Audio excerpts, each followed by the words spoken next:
Olá, iluminados, tudo bem? Hoje é segunda-feira, dia 28 de abril de 2025. Mais uma semana começando e a gente aqui tentando entender o mundo. Muitos diriam, quem perde tempo tentando entender o mundo está perdendo um grande tempo mesmo.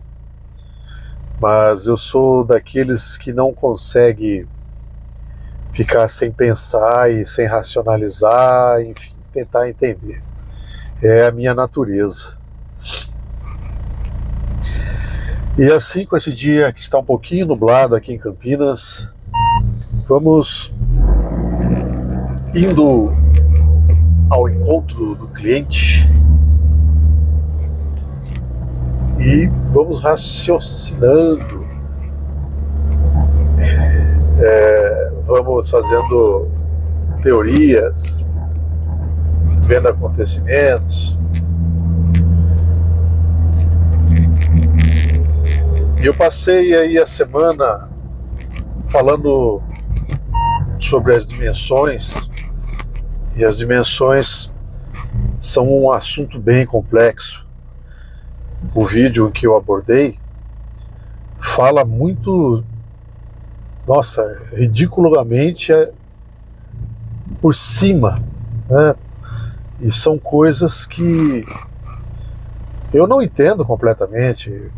Eu fiz um ensaio para tentar entender qual é o que eu posso usar na minha vida, dessa compreensão, justamente dessa vida que nós temos. E a ilusão que nos faz acreditar estar aqui, tudo isso deixa o assunto bem difícil de engolir, de mastigar bem para tentar compreender. Eu conversei com algumas pessoas assim sobre isso, mas é um assunto muito complicado, muito difícil. Mas para mim é bem isso o que eu tinha colocado da questão do ser que está, a possibilidade de um ser que viveria nas dimensões superiores, na quinta, sexta, sétima. Não sei se alguém conseguiu ver o vídeo lá do Curioso News. Essa possibilidade de você navegar, do ser navegar por entre os mundos, por entre os universos, e ver e estar em qualquer ponto, abre um leque gigante de opções e possibilidades.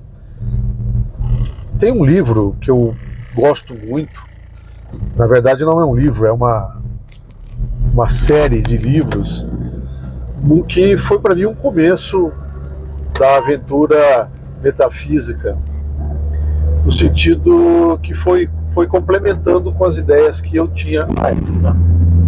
Deixa eu arrumar aqui que está molhando todo. Chama-se Operação Cavalo de Troia, do autor espanhol Juan José Benítez, ou JJ Benítez. Aquele livro,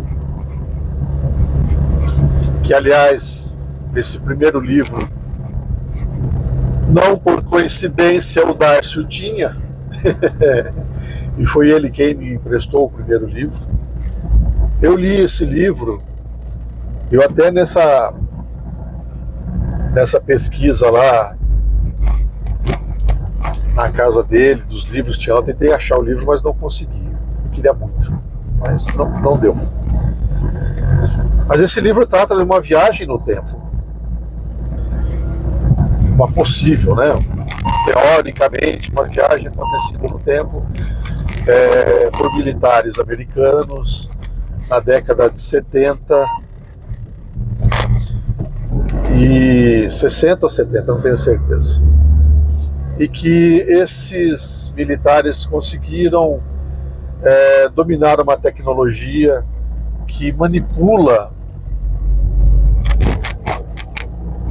partículas ou átomo, eu não tenho certeza agora. E essa manipulação levou a eles conseguirem movimentar o tempo.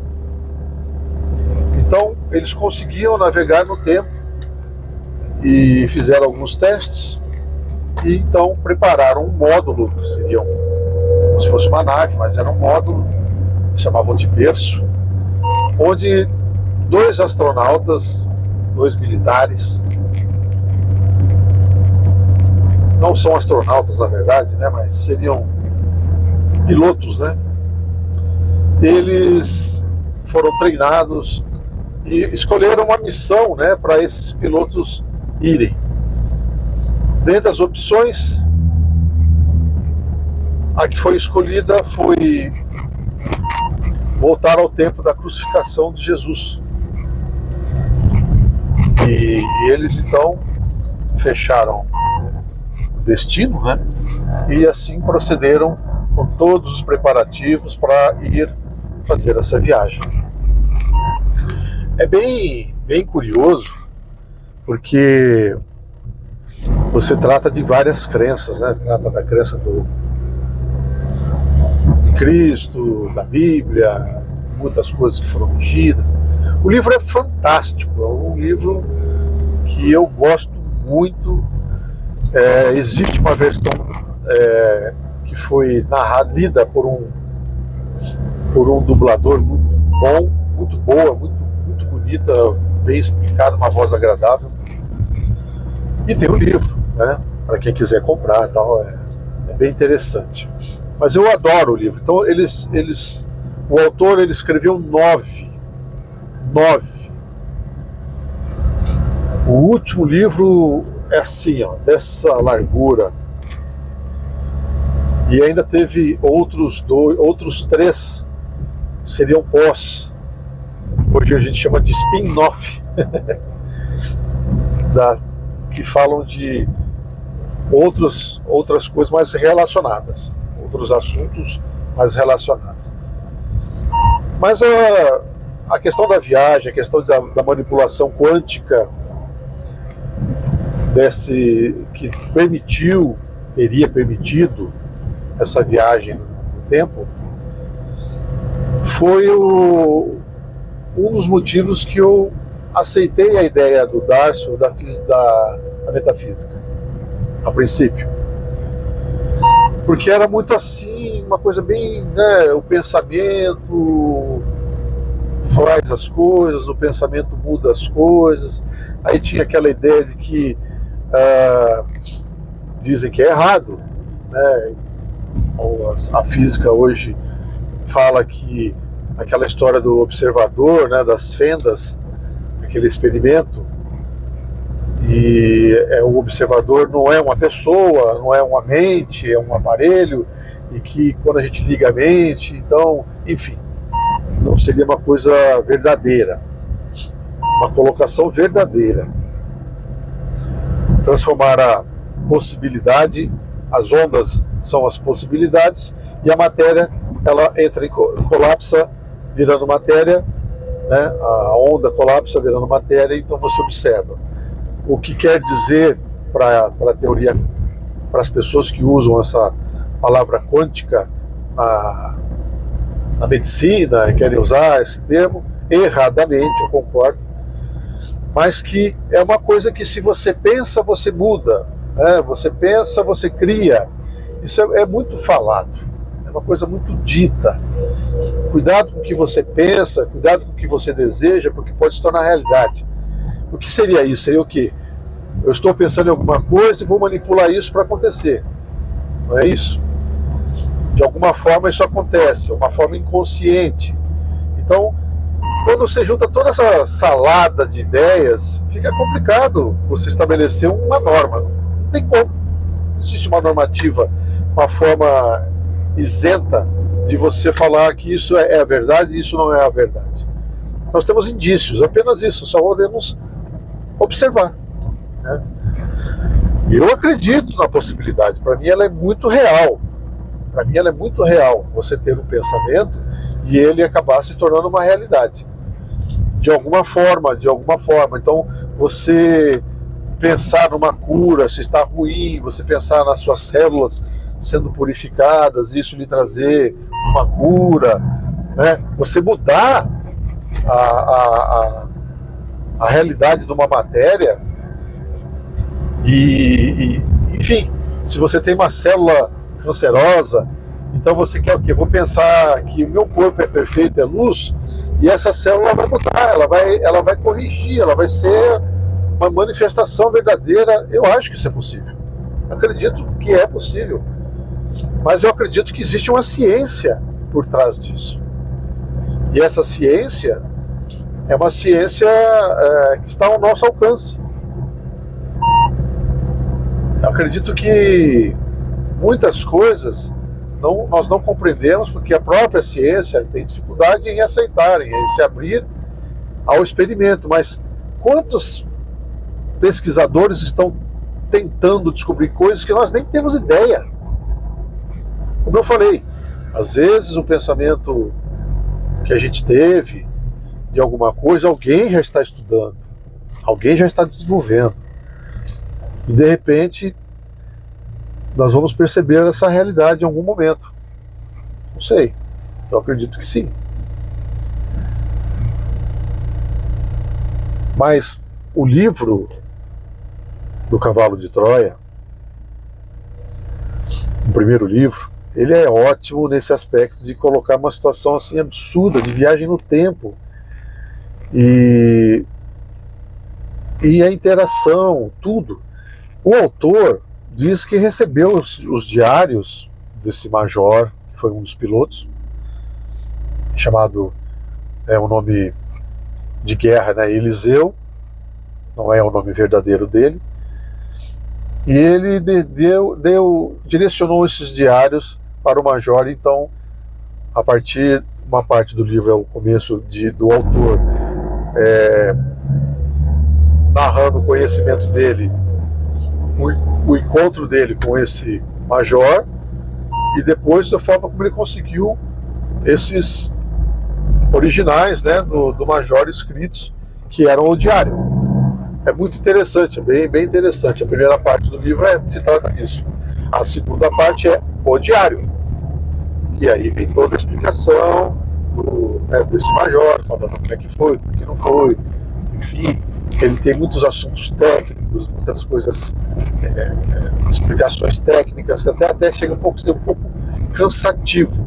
Mas ele é muito detalhista, né? Ele tem muitos detalhes, muito bem explanado. E é um livro que eu acho, para quem gosta de Cristo, como eu gosto da imagem do Cristo, é um livro interessantíssimo e vale muito a pena para quem quer conhecer um pouco de Cristo, ter uma visão de um Cristo muito linda, muito linda, muito profunda, e mais humana, não deixando de ser divino, mas não essa divindade que a gente está acostumado, aquela coisa inalcançável. Não, uma divindade bonita. Enfim, é muito bonito o livro, eu recomendo. Existem PDFs deles, para quem não encontrar. Eu gosto do livro físico, mas tem gente que não consegue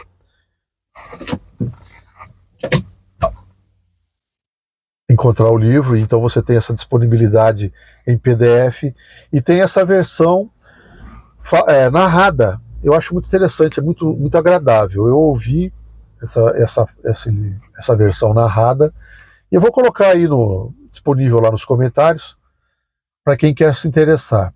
E o assunto dimensões, ele engloba essa questão. Então a gente está aqui vivendo nesse plano, né, o 3D, mas o quarta dimensão, que seria o tempo, né? Então a gente está aqui